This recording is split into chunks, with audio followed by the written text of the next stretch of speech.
If you work in Lucidchart and need to add a row, whether you're editing a table, an ERD, a UML class diagram, or even a swim lane, this tutorial will walk you through the process step by step.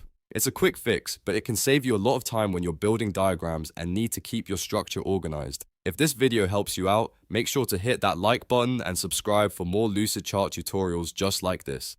Now let's jump in. First, let's start with tables in Lucidchart. To add a row to a table, click once on the table to select it.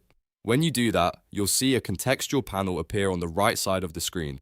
In that panel, look for Advanced Options. This is where Lucidchart gives you more detailed controls for your table layout. Once you're in Advanced Options, you'll see insert buttons that let you add a single row either to the top or the bottom of your table. If you want to expand your table manually, you can also use the rows field and type in a new number or use the arrows to increase or decrease the row count. That makes it easy to adjust your table exactly the way you want without rebuilding it from scratch.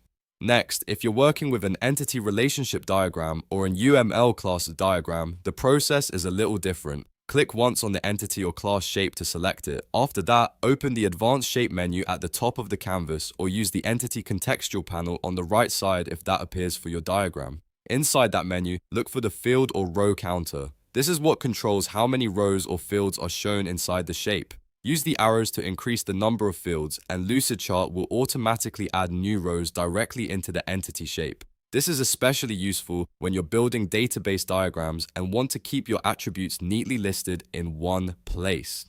Now let's talk about swim lanes. If you're editing a swim lane diagram, click the header or border of an existing swim lane to select the entire pool. Once it's selected, use the context menu that appears to add a new lane above or below the current one. This is the fastest way to expand your process diagram while keeping everything aligned and easy to read. Swim lanes are really helpful for showing responsibilities between teams or departments, so being able to add lanes quickly can make your workflow much smoother. So to recap, adding a row in Lucidchart depends on what type of object you're working with. For tables, use the right side panel and the insert or rows options. For ERDs and UML classes, use the field counter in the advanced shape controls. And for swim lanes, select the pool and add a new lane from the context menu. Once you know where these controls are, the whole process becomes very simple.